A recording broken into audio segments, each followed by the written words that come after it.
que eu vejo em executivo? Comprovadamente, isso está cada vez mais claro para mim. Eu acabei me tornando uma referência dentro de C-levels de grandes empresas, pelo meu movimento. Eu saio de uma grande empresa, Big Corp, vou empreender, passo por um deal, um exit através da venda pro BTG, assumo a cadeira de CTO e de CTO para CEO, que é um movimento que o mercado está fazendo. Sim. Você pegar o Guilherme Benchimol na XP, ele sai de CEO e coloca, né, a figura do CTO para tocar a operação. Exatamente pela mentalidade tech, né? Um CEO ter essa habilidade de tech é muito importante, é um movimento global, generalizado que está acontecendo.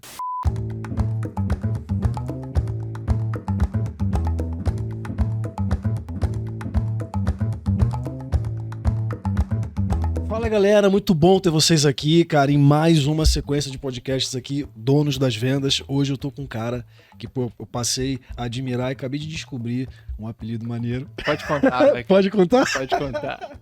E aí, Gina? Tudo bem, irmão? Cara, tem gente que chama de Rodrigo, Gianotto, agora mais um, né, Gina? Mais um. Cara, seja bem-vindo, tamo junto. Uma honra estar aqui com você. Você é meu irmão, então esse papo aqui vai ser leve, como deve ser os podcasts que Eu a acho gente que a faz, gente né? podia falar só de música aqui, falar Pode só ser. de coisa... Vamos falar. Tem Vamos... tanta coisa pra falar de você, Os cara. donos Vamos lá. das canções, né? Pô, ó, só pra apresentar aqui breve, depois você vai com certeza contar um pouco melhor, mas só pra vocês entenderem quem é o Gianotto, né? Essa figura que começou a surgir no Grupo Primo, você tava lá intocado, né? Tava lá a galera já vai entender isso aí, você tava lá escondido e de repente, cara, emerge ali o Gianotto, pô, empreendedor, tocando o Ecotimagem, mas tem um currículo grande aqui, né, cara? Eu nem sabia de tudo que tá aqui, ó. Vamos ver. Cara, o Gianotto tem mais de 12 anos de formação e experiência em tech. Cara, Isso, essa é a minha escola. Você vai falar sobre isso. Cara, há 9 anos está focado em projetos de transformação digital. Já tem 9 anos isso, não é isso? Cara, a galera aqui faz um trabalho maneiro. Tem coisa aqui sobre você que você nem imagina. Ó. O Gina, por exemplo, já não tava o Gina já não tava. Combinado, não tava no roteiro. Cara, foi líder de tech na Empíricos, né? Cara, liderou projetos de e-commerce de grandes marcas como Vivo, Johnson & Johnson, Carrefour, cara, Sanofi. É isso? Isso, exatamente. Só isso, né? Exatamente. Cara, é especialista em arquitetura corporativa, quero que depois você vai falar sobre isso aí, né? E atualmente é CTO do Grupo Primo e ao mesmo tempo CEO do Ecotimagem. Uma anomalia. Digamos uma anomalia, né? Uma anomalia. Cara, bem-vindo. Eu queria, de cara, Gianotto, você... galera, pra quem tá ouvindo aí, eu acho que vale a pena trazer isso, né? A gente vê assim que em parte, existe uma certa dicotomia ali entre, cara, o empreendedor e o executivo. São coisas ali que não necessariamente caminham juntas, né? Não. Às vezes a pessoa, e aqui tem muita gente, cara, que está iniciando, começa uma jornada empreendedora e vai aprender lá na frente a sofisticar um pouco, cara, quando a empresa cresce e exige, como é que eu viro executivo? Né? Uhum. E o contrário também é verdade. Gente que, cara, fez uma carreira executiva a vida inteira e num certo momento começa a empreender. Velho, você pra mim é uma anomalia mesmo. Porque você, cara, tem uma carreira executiva e de repente começou a empreender, mas você não começou a empreender. Eu acho que esse é o ponto interessante que, cara, eu já queria introduzir falando sobre isso. Você não começou a empreender algo pequeno do início, porque, querendo ou não, você começou a empreender já dentro de um Boeing. Cara, Exato. Que é a estrutura do Grupo Primo, embora você tenha pego lá um projeto que é o Ecotimagem, né? Quero que você fale sobre isso aí depois, mas, cara, então você, uma função executiva, com um mega desafio dentro do grupo, e aí você pega e empreende como CEO de uma frente gigante e tá tocando essas duas coisas ao mesmo tempo. Cara, como é que é possível? E, assim, eu tenho uma mega curiosidade mesmo. Cara, como é que você divide isso na tua cabeça? Como é que você lida com essas duas coisas e tal? E aí aproveita, contextualiza pra galera a tua história. Legal. Eu já queria começar gravando isso. Acho que minha história foi super bem explicada e eu vou conectando esses pontos ao longo da conversa. Mais uma vez, obrigado pelo convite. Uma honra estar aqui com você. E, assim, eu brinco que eu sou uma anomalia porque não é recomendado, né, você ser o que eu sou por muito tempo. Né, tocar uma área de tecnologia. Eu sou de todos os executivos do Grupo Primo, que eu, né, embora seja empreendedor, também tenho um papel executivo lá dentro. Acho que a maior parte das pessoas estão embaixo da minha estrutura. Tem uma terceira perna aí que eu estou tocando temporariamente a área de vendas também. Então, estar em um podcast de vendas, para mim, é muito legal. Ter essa história é muito bacana, essa minha transição e paixão por vendas que é parte do meu processo de transição do executivo para o empreendedor. Mas assim, não dá para conviver com essas duas funções por muito tempo. Então é importante a gente dizer que eu brinco que eu estou o CTO, trabalhando meu processo sucessório. Acho que é importante, né, a gente trabalhar muito bem essa construção do caminho de quem vem assumir essa frente para a gente conseguir dar o próximo passo. Então é uma questão temporária. A minha escola é tecnologia. O mercado às vezes me confunde como uma pessoa do varejo, porque dentro de multinacionais, né, eu fiquei 9 anos dentro da Accenture, eu só toquei projetos de e-commerce. Então, fiquei muito focado em construção de e-commerces B2B e B2C. Então, se eu pisar o pé lá no Fórum E-Commerce Brasil, a galera vai falar, pô, o cara do e-commerce. Mas o meu background é tecnologia, construção de software, essa é a minha paixão. E hoje, dentro do Grupo Primo, eu lidero todas as áreas que tangem essa frente, desde desenvolvimento de software, a dados, infraestrutura, arquitetura, né? Você citou a arquitetura corporativa, que nada mais é do que pensar tecnologia para grandes empresas, né? Tem de tudo ali. Mas eu comecei esse processo de transição para o lado empreendedor, na verdade, antes, né? Dentro da Empíricos. A Empíricos, eu vivi na pele um processo até de M&A, né? Eu tenho um exit na minha história muito bacana, o BTG comprou nossa operação, mas essa transição de executivo 100%, o brutão ali, vem com o nascimento da minha primeira filha, Flora. Ela foi prematura, eu estava no meio de um burnout do trabalho, o único burnout que eu tive, nunca mais voltei a esse negócio, mas passei por isso. Estava vivendo isso e, ao mesmo tempo, minha esposa, com 32 semanas, um dia me liga e fala... Cara, posso fazer aqui porque eu acho que assim, é uma coisa que é mais comum do que a gente pensa, ainda mais nesse cenário que a gente vive, né? Total. Cara, quais eram os sintomas que você tinha na fase do burnout? Cara, físico, choro, sensação de impotência, projetos grandiosos nas costas, muita ansiedade, e aí a ansiedade refletindo em suor na mão, batedeira no coração. Mas acho que a sensação de impotência é maior, de incapacidade, né? As coisas, assim, o foco começou num processo de fraude. Então eu tocava a operação da Vivo, e aí uma pessoa do meu time, um analista do meu time, desligou o Clear Sale, o antifraude na Black Friday. Caraca. E aí, cara, foi surreal, assim. Foram algumas dezenas de milhões em fraude apurada. E aí envolveu a Polícia Federal, envolveu muitas coisas. E eu era o responsável. E exatamente por ser uma pessoa do meu time, a Polícia Federal queria saber se o menino não tinha envolvimento com a quadrilha. E aí, se eu não tinha envolvimento com a quadrilha. Então, não foi muito um excesso de trabalho. Foi um excesso de trabalho misturado a um episódio que mexeu muito comigo. E nesse mesmo período vem essa outra bomba, né? Do dia pra noite, minha filha nasce com 32 semanas. Caraca, velho. E eu vou, esposa na UTI, filha na UTI e o problema no trabalho. E aí lá eu decido renascer.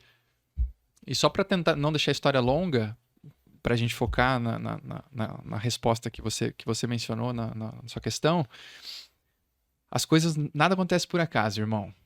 Até o nosso encontro, né? O nosso encontro da vida, ele é muito... Eu acredito muito nisso, cara. Tem muitas coisas em relação a isso.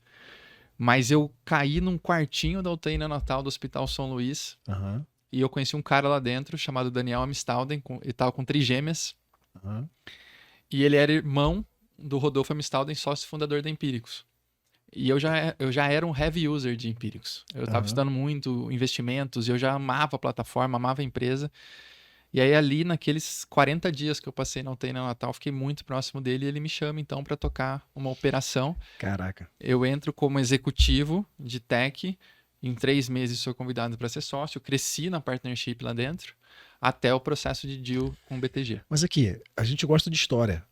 Como é que foi o teu processo para sair disso? Você já contou lá na frente como, cara, você tá ali vivendo talvez o momento mais tenso da tua vida e no pior lugar talvez para estar, porque você não estava no hospital ali por uma coisa boa, né? Assim, Sim. Digamos, né? Era um momento difícil. Era um momento difícil. Mas, cara, às vezes tem isso, né? Tem um cara, se for pegar os caras históricos, eles falam muito isso, né? Não tem nada que é bom nem ruim, né? As coisas só são. Só são. Se eu consigo passar pelas coisas sem aversão, sem apego, eu posso colher os frutos que aquilo tem para trazer para minha vida, né? O problema é quando eu julgo algo extremamente ruim e não consigo ver nada de bom ali, né? Cara, você vê, você extraiu ali uma parte importante da tua jornada, estando em um momento difícil, num lugar que Com certeza. teoricamente você não gostaria de estar, né? Com certeza. Mas como é que foi o teu processo de sair dali? Eu não sei explicar, mas eu saí muito rápido. É. Eu acho que a gente é pai, né? Ah. Eu acho que a partir do momento que eu vi minha filha numa incubadora correndo risco de vida e minha esposa em outra, eu rapidamente eu cortei tudo que me ligava ao problema do trabalho. Mas não foi algo que eu quis. Eu não tinha outra opção. Então eu resolvi o meu problema me concentrando em resolver um outro problema, né? Que talvez não seja uma técnica, né? Foi simplesmente a vida. E eu tive muito apoio da Accenture, eu sou muito grato. E quando eu voltei desse processo e mencionei que eu tinha tomado uma decisão, foi muito difícil para os caras, porque eles me sustentaram muito. Então eu deveria ter voltado e falando, obrigado por tudo, tamo junto pelos próximos anos, mas ali eu me encontrei e falei, meu, agora eu já tinha um ponto muito legal para responder a sua pergunta e conectar com a audiência. O que eu vejo em executivo? E comprovadamente isso está cada vez mais claro para mim. Eu acabei me tornando uma referência dentro de C-levels de grandes empresas, pelo meu movimento. Sim. Então, eu saio de uma grande empresa, Big Corp, vou empreender, passo por um deal, né, um exit através da venda para o BTG, assumo a cadeira de CTO e de CTO para CEO, que é um movimento que o mercado está fazendo. Sim. Você pegar o Guilherme Benchimol na XP, ele sai de CEO e coloca, né, a figura do CTO para tocar a operação. Exatamente pela mentalidade tech, né? Um CEO ter essa habilidade de tech é muito importante, é um movimento global, generalizado que está acontecendo. E eu comecei a falar muito desse processo de transição, construí uma newsletter chamada Diário de um CEO. E o que tem de C-level e executivo vindo até mim, porque uma coisa nos conecta. Quando eu era executivo, eu não era drivado por projeto. Eu ficava o tempo inteiro acompanhando, como era uma empresa listada, né, na Bolsa de Nova York, a Accenture é uma empresa muito grande, eu ficava entendendo como o meu trabalho ia mudar ponteiro de geração de EBITDA. Era essa a minha cabeça. E essa é a cabeça do empreendedor. Eu queria vender projeto para bater resultado da Accenture Brasil. Sim. E grande parte dos executivos estão... Pode falar palavrão aqui? Pode. Estão cagando para isso. Pode. O cara tem mentalidade de entrega de projetos. Sim. Então, senso de urgência diferente. Um senso de urgência diferente. E aí você pergunta os números pro cara, como foi o quarto da companhia? Não sei. Eu percebi que eu era diferente. Eu falei, pô, eu vivo isso, eu respiro isso, eu transpiro isso. E eu falei, não é sobre ser intraempreendedor. Eu sou empreendedor. Eu quero tocar business. E essa chacoalhada vem tudo nesse momento, cara. Aí eu parto, vou pra cima. E hoje, né, depois de 2 anos e meio construindo esse arcabouço que sustenta a tecnologia do Grupo Primo, uma empresa muito grande, né, com muitos processos, eu vi uma grande oportunidade de ir para esse mercado de escolas de empreendedor, assim como, né, o Sales Club também é uma grande figura nesse propósito nosso de transformar o empreendedorismo do Brasil. Eu me encontro nesse lugar e, de forma apaixonada, eu sou muito movido por pessoas e olhar as dores dos empreendedores, criar essa conexão, me moveu a tomar essa decisão de assumir a linha de frente. E tem quanto tempo que você assumiu? Foi em janeiro desse ano. Janeiro desse ano, né? A gente né? tá aqui no final do ano, né? Cara, parece que são 10 anos, né? Parece que são 10 anos. Cara, deixa eu voltar aqui um ponto que eu acho importante. Você falou sobre esse movimento da galera de tech à frente e empreendendo. Eu queria trazer isso, assim, casualmente eu venho de tech também, não de formação, mas eu, cara, queria empresa de software, de site, cara. E eu sei o quanto que, por exemplo, a cabeça em tech, essa cultura até mais startup, esse entendimento de modelo de negócio nesse sentido, quanto isso me ajuda nos processos de vendas e nas coisas que a gente precisa fazer, por desenvolver talvez uma forma de pensar mais sistêmica do que a maioria das pessoas que atuam ali em vendas e tal. Queria, cara, que você falasse um pouco sobre isso. O quanto que na área de tech, ok, como CTO, né? Para quem não sabe o que é CTO, você podia até explicar aí. Chief Technology Officer, né? O C é um diretor, um vice-presidente, um É o superintendente. cara que cuida de toda a tecnologia. Quem cuida, né? Show. Até aí, ok. Mas quando você vira CEO, né? E nas atribuições de CEO, tem muito dono de empresa que ouve a gente aqui, né? E tal. Então, cara, como que a tecnologia te ajuda? Como que essa cabeça em tech, que elementos você vê claramente que você usa no dia a dia, cara, por ter essa mentalidade de tech? Muito legal você ter trazido isso. Porque eu tive uma discussão recentemente com a área de vendas do Grupo Primo, porque eu fui colocar o meu modelo mental em processos de gestão da área e eu ouvi da turma assim, o que a forma como você pensa funciona em tecnologia, em vendas é diferente. E eu respondi assim para eles, pode ser, eu posso estar errado, mas eu não posso deixar para trás tudo que eu construí que deu certo com essa visão, que é uma visão muito mais lógica das coisas. E você é muito diferenciado por causa disso. Eu nunca vi ninguém falar de construção de máquina de vendas, de processo de venda como você, porque a tua cabeça é lógica, tua cabeça é ferramental, a cabeça é de processos. E é a cabeça de engenheiro. E engenheiro é Lean, cara. Pensamento de redução das coisas, tirar da frente o que não faz sentido, olhar para processo, olhar para tarefas e ver aquilo que, vai de fato trazer resultado, eficiência, testa, corrige, rápido. Então, construindo software, né, a gente viu o movimento de agilidade, né, que é um movimento, todo mundo acha que ser ágil é ser rápido. Né, mas ser ágil é você ter uma capacidade de ter um time que protagonize construções de ideações rápidas, múltiplas vezes em sequências de sprints e semanas. Que é a mesma coisa que a gente faz em vendas. Pô, temos aqui o kickoff da semana, vamos fazer a reunião de vendas. Pô, não funcionou, o que não funcionou, quais são os indicadores, vamos pra frente.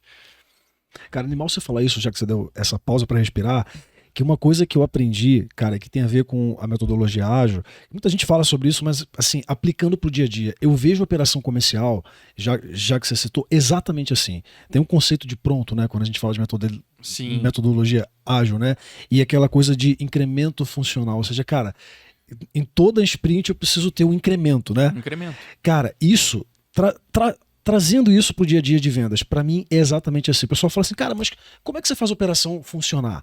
Cara, eu preciso ter uma cabeça e a operação precisa funcionar nessa mesma pegada. É incremento. Tem 100 problemas, eu vou resolvendo um por um. Chega uma hora que à medida que eu vou tirando os problemas da frente e incrementando, ela vai funcionar. Total. E aí é uma manutenção constante disso, porque não para, né? Não para. É uma obra inacabada. Então o pessoal tem, às vezes, a ideia de que, cara, eu vou construir, montei tudo, agora ponto. A vida inteira vai estar lá. Não vai. Ele vai degradar, ele vai se desfazer se você não continuar fazendo incrementos, né? Incrementos. Cara, só uma analogia que eu acho que foi muito sentido. Não, perfeito, cara. Acho que você foi cirúrgico. E aí, para fechar, até a última década, a gente tinha muitos CEOs com visão de finance e business, que é super importante. E um movimento de muito CFO. Exato. Virando CEO. Exato. Né? Porque o papel do CEO, se a gente fosse enxugar, ele era uma tríade. Caixa, visão financeira, caixa, money, pessoas e dados. Né? Só que aí tava faltando esse T da tecnologia no chapéu. Então, entre o CEO e o diretor de tecnologia tinha um abismo.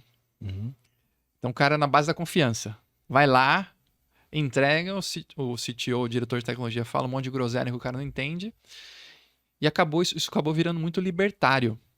Eu estava vendo um dado recente muito crítico.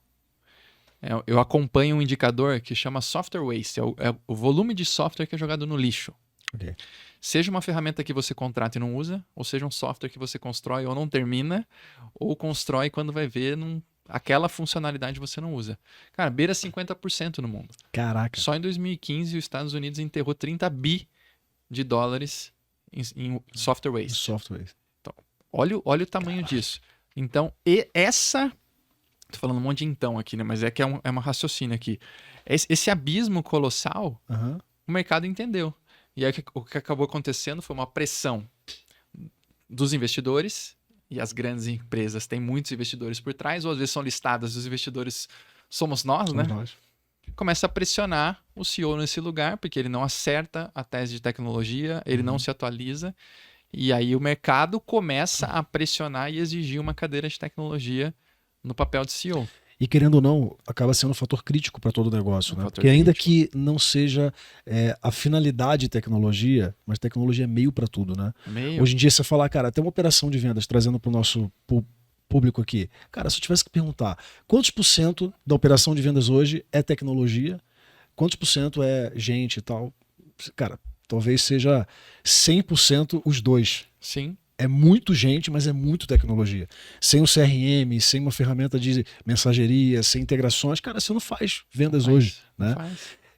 Nesse lugar, Genoto, eu queria que você falasse o seguinte: como sendo um cara de tech, dica prática mesmo assim para quem, cara, tá lá, porque assim, ó, você fala de uma operação como o Grupo Primo, é gigante, tem muita gente, tem muito recurso e tal, mas, cara, a maioria das empresas que a gente tem aqui estão ali na casa de 1 a 10 milhões de faturamento, talvez. Uhum. Cara, que é um cara que não tem braços para fazer muita coisa, né? Como sendo um cara de tech, provavelmente você tem muita facilidade com recursos, ferramentas, nem que seja um bom e velho Excel, né, e Uhum. tal. Mas, cara, que dicas você pode dar práticas, assim, de coisas que você faz para organizar a tua rotina ou de ferramentas que você usa? Eu acho, cara, como sendo um cara de tech, mas que além de tech, puta, tá à frente de um business, né, cara, que tá em escala, pô, em crescimento. Cara, que dicas você tem práticas nesse sentido pra galera? Legal. Eu recebi uma pergunta na caixinha do Instagram esses dias. Eu vou contar essa história porque acho que responde muito Aham. o meu modelo mental aqui para pequenas e médias empresas. Porque estar à frente do Equity Mais é falar com essa realidade todos os dias. Quando a gente Mesmo, fala de perfil de cliente ideal, que eu sei que vocês falam muito sobre isso, a gente tem o mesmo público praticamente, sim, né? sim. Tanto é que a gente vê pessoas indo pro Equity, daqui a pouco você É. vê uma foto do Sales Club, a galera tá lá. Não, você já tava vendo um aluno lá do Equity, que também já veio aqui no Seus Club, que também tá lá. Cara, o cara tá em 5 lugares ao mesmo 5 tempo. E é lugares. isso. Quem vai em todos, né? Vai em todos, vai Assim, em né? todos. É cada um dentro do seu contexto, né? E o cara falou assim: tenho 10 mil reais para investir em tech. O que eu faço? Porque geralmente é o cenário. O cara vai ter que espremer em algum lugar. É. E assim, minha resposta para ele foi: sem sombra de dúvidas, em dados, em análise de dados. Porque tem um ponto, Fábio, que é. Eu já falo sobre a minha rotina. A sociedade não tech, que é a grande parte do mundo, Aham. tem medo de tecnologia.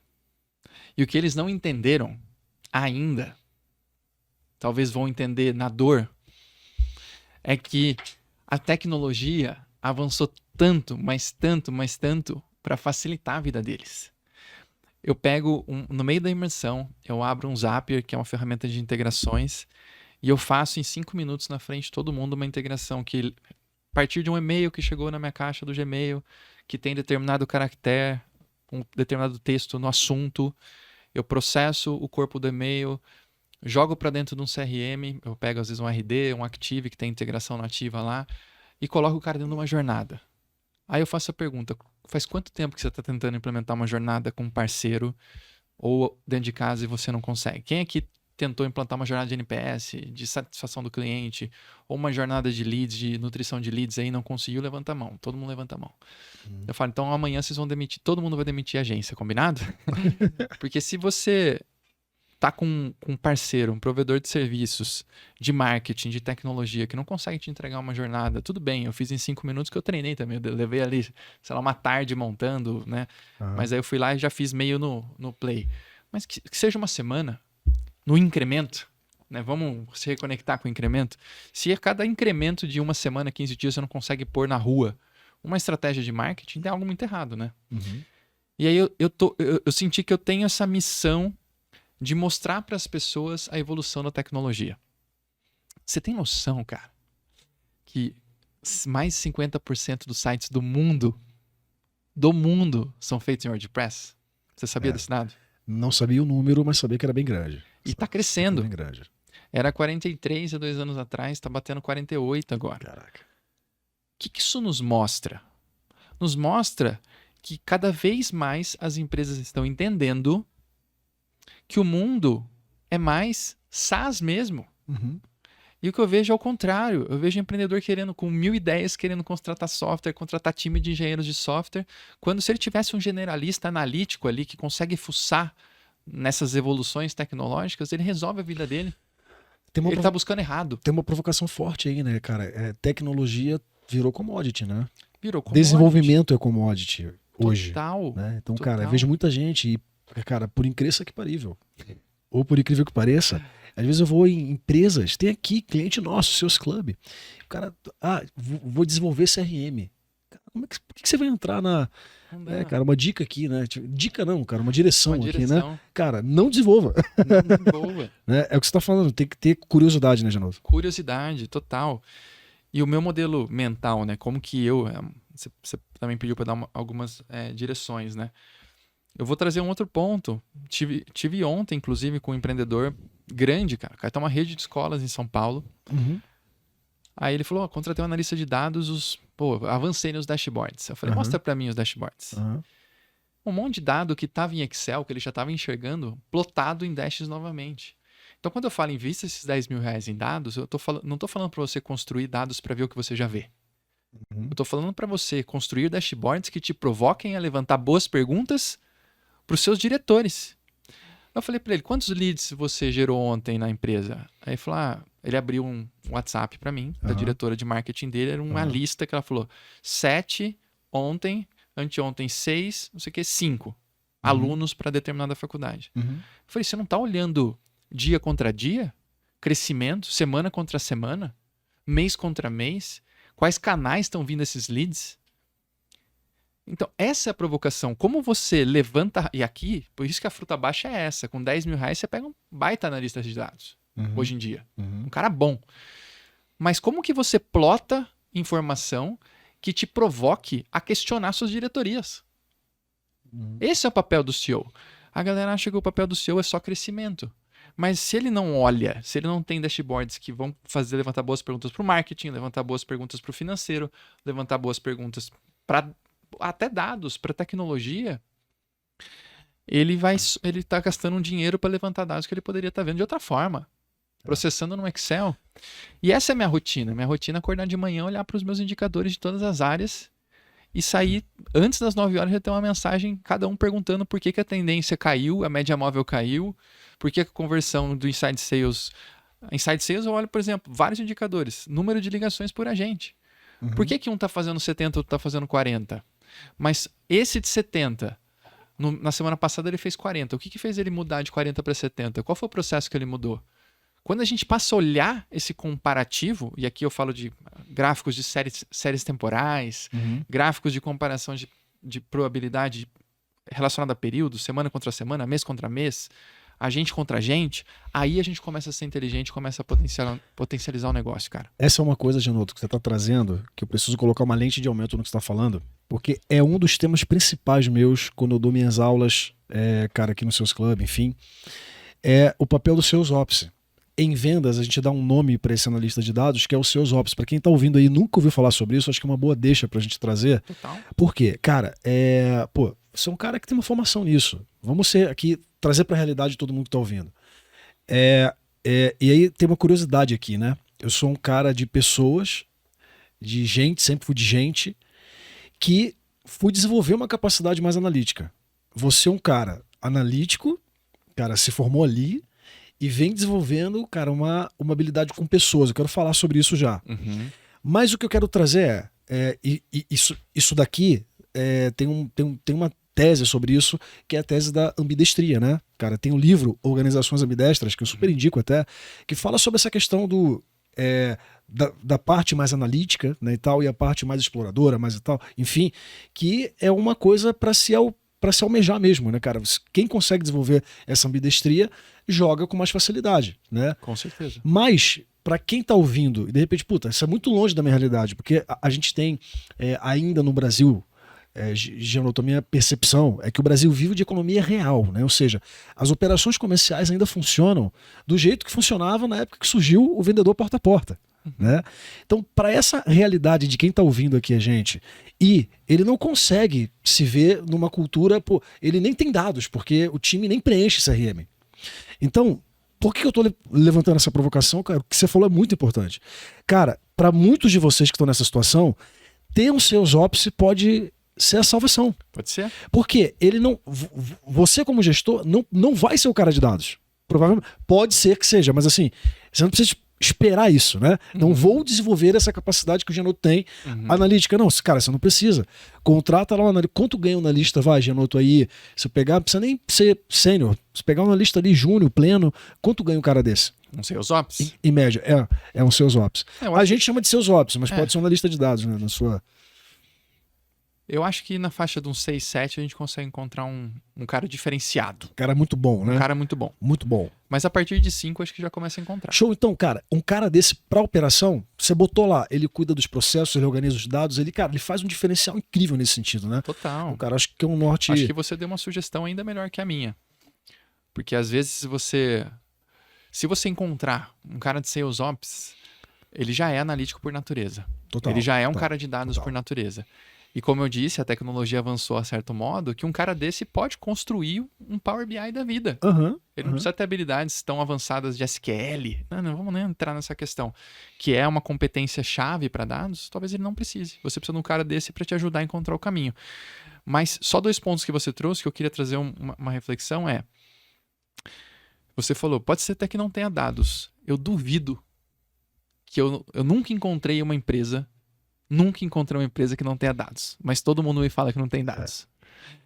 Muita coisa você tem. Pode ser que nem esteja planilhado. Bagunçado e tudo mas mais. se você sentar seu time para conversar e começar a fazer o caderninho, ali você já tem um ponto de partida. Legal. Então, esse é o primeiro ponto. E o segundo é, esse talvez ele nem precise, como CEO que você mencionou, talvez ele nem precise, é o Sales Ops. Aqui, talvez ele não precise no D0, mas é muito importante ele desenvolver essa competência como CEO, porque CEO é um papel executivo. E o papel executivo parte do princípio do questionamento. Se ele não quiser desenvolver, tudo bem. Ele pode ser o visionário, lembra? A gente falou de visão de negócios, a gente falou de finance, de visão financeira. Ele pode ser esse cara. Mas ele caminha, então, para um lugar mais de chairman, de co-CEO. E traz um CEO profissional para tocar o business. Mas, não tenho dinheiro para trazer um CEO profissional. Então, essa competência de fazer boas perguntas, te ajudar a estruturar, trazer alguém para estruturar os dados, mas em cima dos dados fazer boas perguntas, é o que muda o jogo. Eu falo isso porque esse empreendedor que eu falei, de várias escolas na rede, ele contratou uma pessoa de marketing de 18 pau que está entregando um trabalho desse para ele.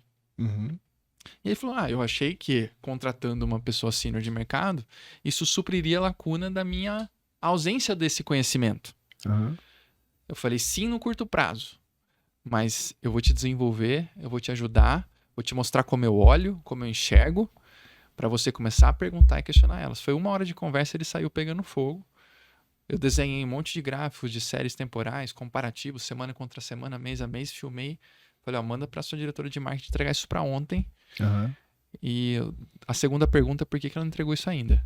Você está há 3 meses. Porque é uma pessoa de 18 mil reais que não consegue trazer essa visão de tendências, louco, né? De aumento em canais. Sim. Mas você deu uma sugestão cirúrgica, cara. Muito bom. Cara, pegando esse gancho. O cara de tech, de repente, vira empreendedor à frente de uma operação grande dentro do grupo, que já é um Boeing, como eu falei. Cara, como é que é essa jornada para você, Genoto? O quanto que você... e você podia falar um pouco também sobre a cultura lá do Grupo Primo e tal, mas assim, eu te vejo um cara muito ligado a pessoas hoje também, né? Assim, você tem essa... Cara, então, de novo, a gente falou sobre essa tal da ambidestria aqui, que eu vejo em você isso, né? Cara, como é que você desenvolveu...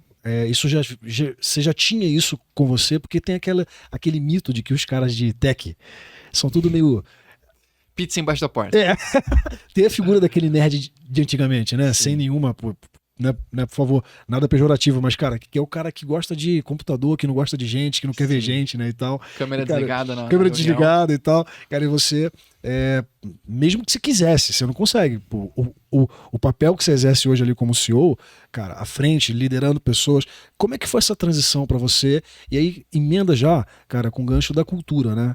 Cara... Mas nenhum desses daí que pedem pizza embaixo da porta, não abrem câmera na reunião, estão tocando liderança de tecnologia em grandes empresas. Porque da mesma forma que o lado do CEO ter tecnologia é importante, o cara de tecnologia que não se comunica bem e não fala negócios, ele vai seguir uma carreira especialista, tudo bem, mas não tem prosperidade. Então, acho que a minha trajetória de me tornar CTO ela é natural e porque eu carrego o lado business e pessoas há muito tempo comigo. Aham. Bem rapidinho, pessoas é a minha essência também, assim como a sua.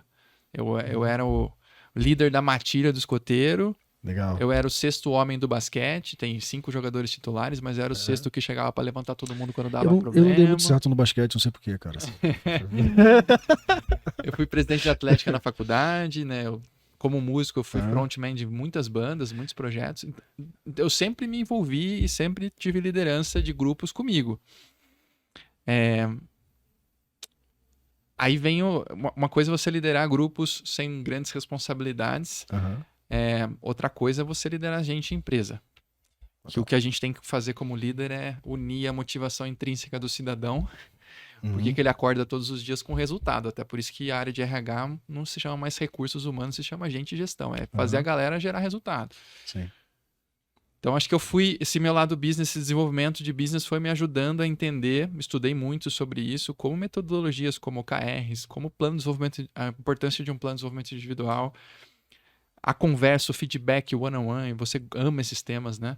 Muito. E eu fui esse cara, e até determinado ponto da minha jornada, eu passei da linha e tombei mais para pessoas do que resultado. Eu também errei no meio do caminho, porque tem isso. Tem aquele cara que passa a semana inteira em sala conversando, Sim. apagando incêndios da vida pessoal das pessoas. Tem que conseguir equilibrar isso. Porque a agenda, o crescimento, ele vai te colocar... Você tem que encontrar um equilíbrio entre resultado e gente. E eu já me desequilibrei nesse lugar muito pra gente, tá? Aham. Então acho que é importante falar como lições aprendidas. E falar de gente, cara, é realmente alinhar as pessoas em direção ao resultado é minha grande paixão e é um dos grandes motivadores pelos quais eu topei liderar esse projeto de empreendedores, que é isso, né? Você à frente do Sales Club é o nível de conexão que a gente tem com esses empreendedores. Muito, muito. É absurdo. Cara, tem uma outra coisa que eu assim, queria trazer. A gente percebe que para fazer com que o negócio cresça, tem que ter um interesse real, já que a gente tocou nesse ponto, em pessoas, né? Cara, eu queria que você falasse um pouco como é que é a tua agenda com equity. Porque vira e mexe, às vezes até pela rede social, eu vejo você visitando uma empresa, etc e tal, e é muito... como a gente tem pessoas que, cara, eu vou lá e palestro contigo e pessoas vêm aqui no Sales Club, a gente acaba falando como que a galera se sente cuidada ali, né? Uhum. E aí, cara, tem essa agenda ainda, né? Do cuidado com as empresas que estão lá, Os clientes, né? com os clientes, né? Cara, como é que é isso pra você? Porque, assim, você, na minha visão, consegue passar uma percepção de real atenção com cada pessoa ou cada empresa ali, né? Uhum. Cara, isso é real mesmo, assim? E como Muito. que é isso na tua agenda? Como é que Muito. você trata esse negócio? Porque eu acho, cara, um ponto forte, assim. Eu tô até te dando feedback, né? Querendo ou não ser ao vivo, né? Mas, assim, eu queria que você falasse pra Eu não sei até quando isso vai dar certo, Aham, mas eu entro nos grupos de WhatsApp da imersão, de todas as imersões. aham, Então as pessoas têm meu telefone dentro do grupo, sim. falam que é uma loucura eu fazer isso. Mas eu tô perdendo a linha até com o meu WhatsApp, mas eu respondo todo mundo. Uhum, Pode levar um tempo. E aí é prioridade. A gente tem os clientes da imersão e a gente tem os clientes do nosso ultra high ticket, dos nossos masterminds. Ali é SLA aham, curtíssimo, né? aham, Porque além de serem grandes amigos e muito próximo, conheço a operação de todos, são 70 hoje dentro do Equity Mais Club. aham. Eu vivo todos os dias para fazer esses caras crescerem assim, e eu sei que eles vivem todos os dias para fazer o Grupo Primo crescer também. Então é uma atenção, nível de atenção máxima. Como eu ajeito a minha agenda? Em termos de mensageria, é grau de prioridade nas respostas. Então eu uso o WhatsApp Business Ok. com tagueamento. Então todo final do dia eu olho para quem é do Equity Mais Club e tento deixar o Legal. mínimo sem, né, Legal. o mínimo de tempo de espera possível. Mas minhas quinta e sexta-feira é dedicado para fazer um pouco de papel de farmer ali, de Uhum. pegar quem tá mais desengajado e reengajar, conversar, trocar. Então eu deixo meio bloqueado. Minha agenda de segunda a quarta, segunda e terça é executiva pegada, reuniões com as áreas, acompanhamento dos indicadores, reunião de conselho no grupo. Uhum.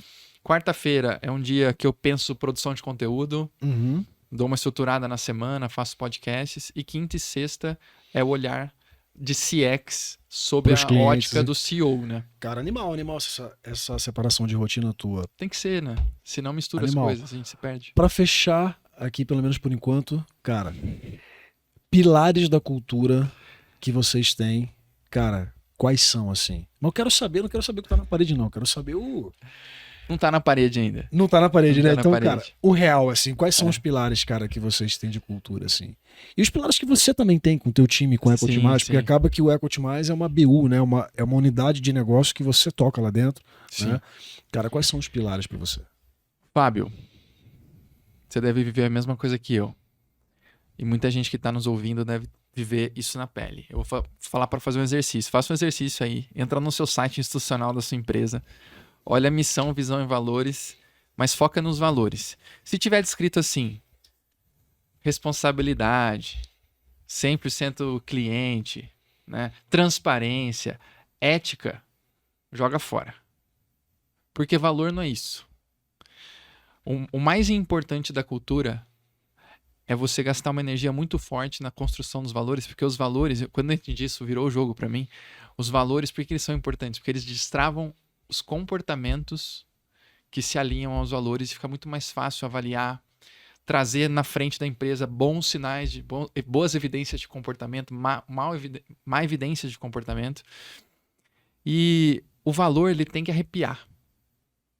Então, por exemplo, a gente poderia escrever... O valor tem que arrepiar. Tem que Gostei arrepiar. dessa. A gente poderia virar e escrever eficiência no nosso valor. Aham. Visão de somos eficientes. Como a gente descreve esse valor dentro do nosso novo código de cultura? Eu falei que não está na parede porque a gente ainda não soltou ele para a empresa, mas eu posso contar aqui em primeira mão. Colhemos frutas baixas e preservamos as sementes. E aí a gente tem uma série de comportamentos descritos que evidenciam isso. Fruta baixa, o que é? Um conceito low hanging fruit, né? Para quem não conhece, qual é a próxima iniciativa que eu vou executar na empresa que vai trazer o maior resultado com o menor esforço. Pum. Ok. A fruta mais baixa. Mentalidade de priorização simples. Mas beleza, eu fui lá e peguei a fruta. Aí chega o dia seguinte, eu tenho que fazer uma atividade parecida, eu tenho que fazer o mesmo esforço, por mais que seja uma fruta baixa, é o mesmo esforço para pegar a fruta de novo. Então, preservamos as sementes significa muito a descrição dos processos para que outros times que tenham que fazer o mesmo esforço façam um esforço ainda menor. Então, a mentalidade de eficiência e uma mentalidade de documentação de processos para gerar ainda mais eficiência. Eu poderia falar, somos eficientes, mas não, colhemos frutas baixas e preservamos as sementes. Ou um outro que toca muito, parte do navio, parte do barco. Nós somos um grupo Que maneiro. que é multi-BUs, multi-unidades de negócio. São 9 unidades de negócio. Todo dia de manhã eu pego meu barquinho, saio remando e vou levando o equity. Mas eu não posso esquecer que eu tenho um navio para trás. Eu deixei de manhã esse navio e eu me conecto a ele, que é o grupo primo. Então qualquer valor que eu trouxer no meu barco tem que estar relacionado com a missão, com o objetivo maior da holding. Então parte do navio, parte do barco. E um outro conceito, um outro comportamento que demonstra parte do navio, parte do barco, é que a gente é uma empresa pública e a gente sofre de tudo na internet, coisas boas, coisas ruins. Quando tem um hate que rola em alguns dos sócios do Grupo Primo, às vezes acontece, você vai ver um monte de colaborador do Grupo Primo comentando, e não é indo pro pau não, tá? É comentando de forma clássica o porquê aquilo é uma inverdade. Isso é parte do navio, parte do barco. O sentimento de pertencimento é um comportamento que evidencia esse valor também. Animal. A conexão entre BUs também. Então Animal. fica aqui minha sugestão dessa revisão. Eu vou fazer mais uma pergunta aqui. A nossa produtora ali, braba, não vai brigar comigo não. Se você ficou até aqui nesse episódio, fica agora, porque essa pergunta é foda. Viu? Cara, você me fez pensar numa coisa. Tem um CTA também, não tem?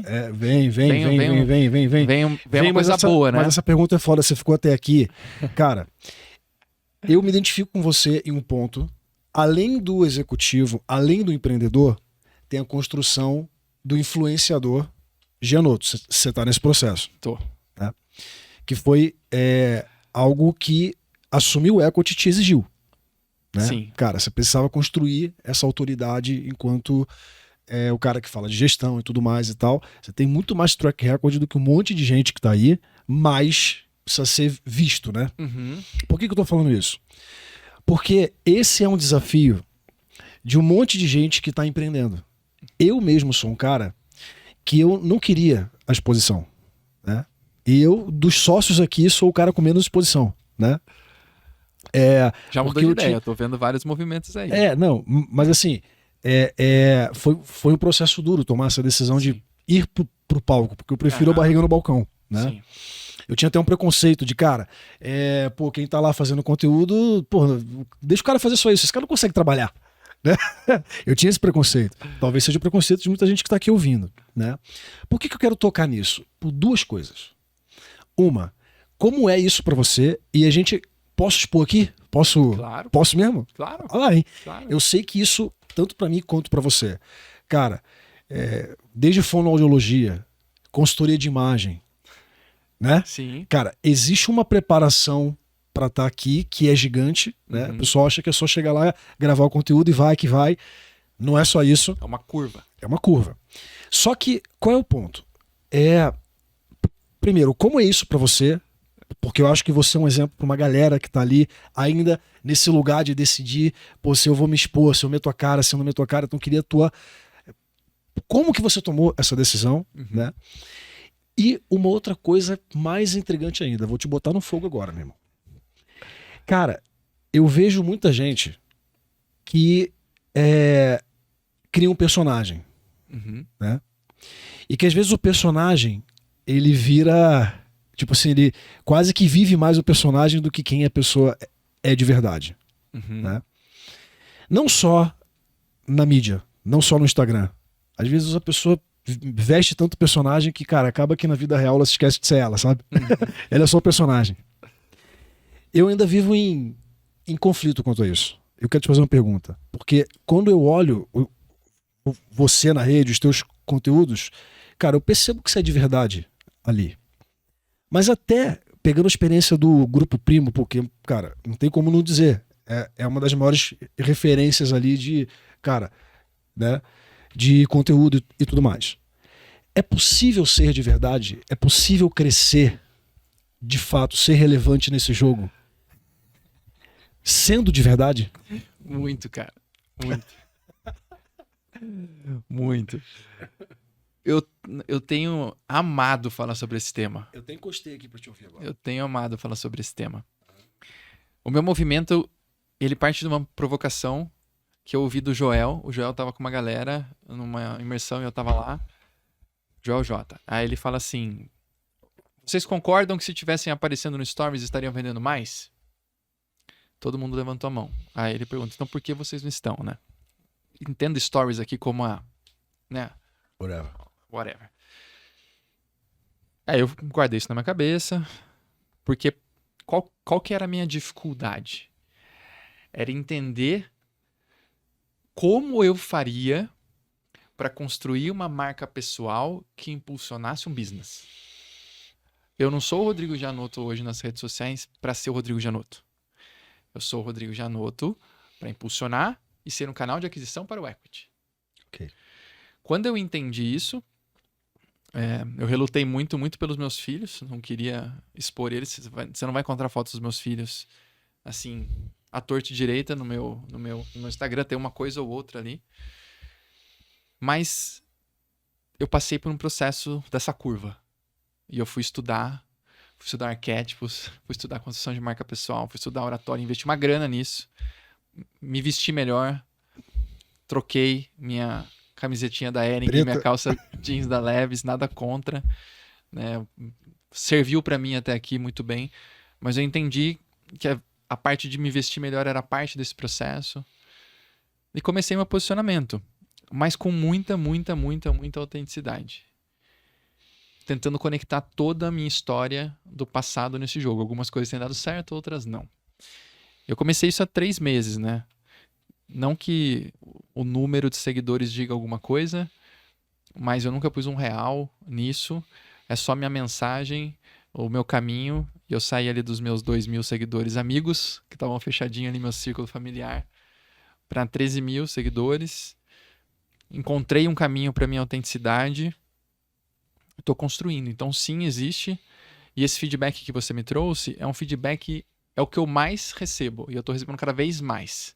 Se você olhar meus últimos posts, tem muitas pessoas falando quase assim, que bom que você chegou.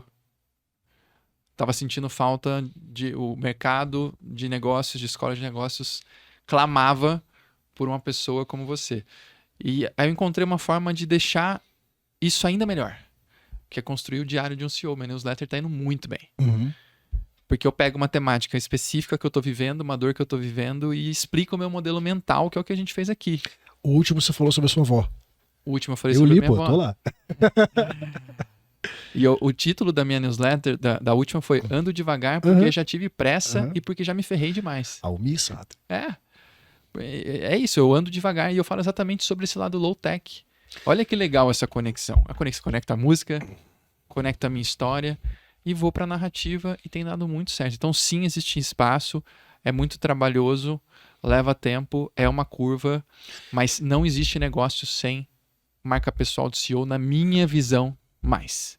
Vide Adib, vide Rony, vide nós, não existe mais. E dá pra ser de verdade, né? Cara, Dá tem pra ser duas de reflexões que você me gerou aqui pra gente finalizar. Cara, pra vocês que estão ouvindo. Uma que eu fiz na minha vida e tem um pouco a ver com isso. O que faz a gente chegar até metade da nossa vida não necessariamente vai ser o que vai fazer a gente viver a outra metade da nossa vida. E pode ser que eu esteja falando isso porque eu tô chegando nos 40.